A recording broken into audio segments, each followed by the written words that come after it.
안녕하세요. 뉴스와 사람들입니다. 김어준 총수는 이렇게 밝혔습니다.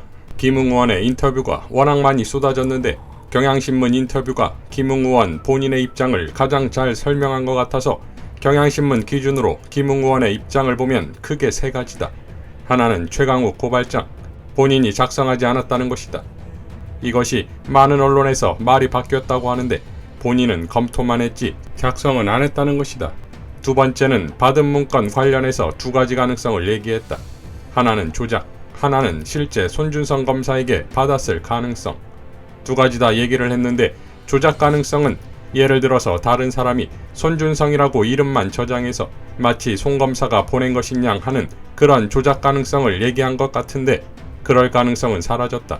왜냐하면 제보자가 공익신고를 하면서 휴대폰 자체를 제출했다. 이러면 텔레그램 본사 아니면 조작을 못한다. 그럼 남은 것은 김웅 의원 휴대폰에 손준성이라고 저장된 사람이 손 검사가 맞느냐 아니냐만 확인하면 된다. 왜냐하면 김웅 의원의 휴대폰에 저장된 이름 기준으로 보낸 사람이 뜨는 거다. 그리고 그 손준성이라고 김웅 의원 휴대폰에 저장된 사람이 손준성 검사가 맞다면 그럼 손 검사가 보낸 것이 맞다.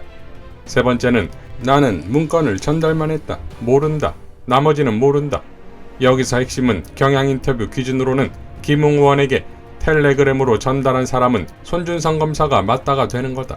그런데 손 검사는 부인하고 있으니 법무부 감찰 결과가 나와야 할 것이다. 다만 손준성 검사에게 법리를 물어봤을 수도 있다는 말을 했는데 이 대목은 해명이 안 됐다. 이 대목은 본인에게 약점으로 작용할 것 같다. 손준성 검사에게 왜 법리를 물어보나? 그런 말을 해버렸기 때문에 본인의 발목을 잡을 수도 있다. 오늘 기자회견을 한다니 기자회견이 나오면 내일 다시 다뤄보겠다 라고 발언했습니다. 자, 김웅은 기자회견에서 이렇게 발언합니다. 검찰 쪽이나 손 검사 쪽에서 법리 검토를 한 적이 있느냐는 기자의 질문에 김웅은 이렇게 발언하지요. 제가 선거법 전문가입니다. 그리고 제가 알기로 손모 검사는 기획통으로 알고 있고요. 제가 그분하고 그것을 서로 상의할 만한 상황은 아니고요. 그 부분에 대해서 아마 녹취록을 정확히 보시면 알겠지만 그쪽 그 매체에서 기자는 얘기하는 게 지금 본건 고발장 이야기를 했고 저는 이 본건 고발장에 대해서 기억을 전혀 못하고 있었습니다. 그래서 그 건에 대해서는 내가 작성해서 보낸 것 같다. 그리고 그때 기억나는 게 수기로 메모해서 보낸 게 있습니다. 라고 발언하지요. 자, 아리송하지요? 자신이 선거법 전문가인데 왜 검찰에 손준성 검사에게 법리를 검토하냐 이거지요?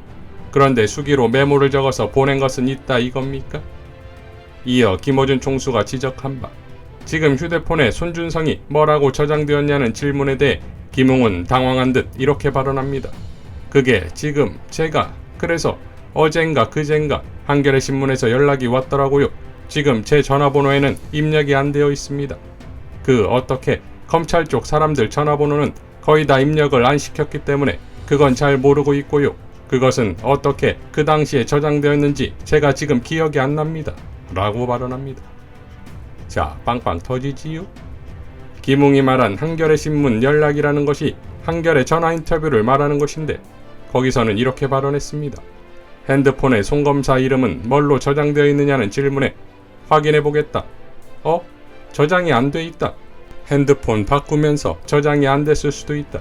손준성 검사라고 해놓았던 것 같다. 검사들은 모두 땡땡땡 검사라고 저장하니까. 아는 사람 중에 손준성이라는 이름이 또 있느냐는 질문에는 핸드폰에 저장된 게 없다. 라고 발언합니다.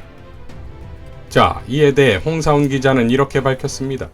김웅 핸드폰에 손준성이 손준성 검사라고 저장되어 있는지 손준성이라고 저장되어 있는지 중요하잖아요. 텔레그램에 손준성 검사 보냄이 아니라 손준성 보냄이라고 나왔으니 말이지요.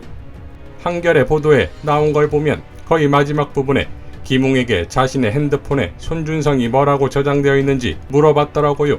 손준성인지 손준성 검사인지 말이지요. 확인해보겠다 하더니 저장이 안 되어 있다. 핸드폰 바꾸면서 저장이 안 됐을 수도 있다 라고 말합니다. 헐, 김웅은 6개월마다 전화기를 바꾼다 했는데 뭐가 구려서 6개월마다? 이건 그렇다 치고 전화기 바꿀 때 전화번호 자동으로 일괄적으로 다 옮기지 않나요? 일일이 한 명 한 명 새로 입력하시는 분 계신가요? 구라를 치더라도 좀 상식적으로 그럴듯하게 쳐야지 라고 일갈했습니다. 최강욱 최강대표 역시 이렇게 밝혔지요. 범행의 증거, 김웅의 말 바꾸기. 오전 내내 기자분들의 문의가 많습니다. 김웅 의원은 도대체 왜 저렇게 자주 말을 바꿀까요? 쉽습니다. 김 의원은 검사 출신입니다. 이건 범죄고 빼박이라는 걸 최초부터 아는 사람입니다. 지금 이 사람의 지상 목표는 공범 관계에서 빠지는 것입니다. 즉 형사처벌을 유념하고 있다는 것이지요. 직접 썼다가 법률 검토를 손에게 맡겼다, 안 썼다, 메모만 했다, 전달만 했다, 고발한 건 모른다, 기억이 없다. 혓바닥이 너무 길다는 표현이 실감나는 상황입니다. 라고 일갈했습니다. 자, 슬슬 짜증이 밀려오지요. 그러니까 기자회견의 의도는 대부분 기억이 없는 것이고 언론의 초점을 제보자의 관심으로 돌리려는 것 같은데, 이렇게 되면 윤석열 검찰의 고발 사주 및 총선 개입의 국기문란 사건은 희석됩니다. 진해원 검사는 이렇게 밝혔지요. 우리 형사법에는 허위 사실을 적시하는 것을 요건으로 하는 죄들이 꽤 있습니다. 최근 청부고발이라는 용어가 사용되는 사건도 그 범주에 있습니다.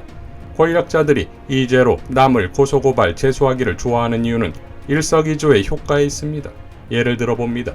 권력자 A가 측근과 함께 허위 공시를 한 주가 조작 게임에 참여하여 개미들이 투자한 수조 원을 게임 설계자들과 5대5로 나눠 가졌다고 해봅니다. 똑똑한 개미 중 한 명이 돈의 흐름을 추적해 A가 펀드 설계자들과 돈을 나눠 가진 것 같다 라고 주계 사이트에 기재합니다. 권력자 A는 개미를 허위사실 명예훼손으로 고발합니다. 수사기관은 주가 조작 사건을 수사하는 대신 개미를 불러다가 증거 있어? 증거 있냐고? 라고 다그치고 증거도 없이 주계 사이트에 기재했으니까 허위사실이다 라고 결론을 내린 뒤 기소합니다. 이렇게 권력자인은 자기 범죄가 묻히고 사실을 밝히려는 사람들을 침묵시키는 일거양득을 달성할 수 있습니다. BBK 몸통은 냄비라고 발언했다고 허위사실 공표로 징역 1년을 선고받은 정봉주 의원 사례가 대표적입니다. 수사기관이 처음에는 BBK 주가 조작 당사자들은 무혐의 처리했지만 나중에는 구속 기소했을 정도로 실제 진실 발견은 자의적으로 이루어집니다. 최근 고발청탁 사건도 고발장에서 뭐가 허위사실이라고 주장하는지를 잘 봐야 합니다. 덮고자 하는 실체 관계가 그 안에 있기 때문입니다. 다시 말하면 그게 청부자의 아킬레스건입니다. 라고 밝혔습니다. 자, 이 사안이 실제 국힘당 내부 암투를 위해 꺼낸 것이라 할지라도 우리는 윤석열 검찰의 청부 고발을 통한 총선 개입이자 국기문란 사건으로 파헤쳐야 하는 것이며, 결국 윤석열과 손준성의 관계를 규명하는 것이 쉽지 않은 상황에서 핵심 키는 김영민 의원이나 박주민 의원의 말대로 한동훈의 핸드폰이다 이겁니다. 지난 윤석열 측이 추미애 장관의 정치 공작이라는 주장에 추미애 후보는 이렇게 밝혔지요. 제안해볼까요?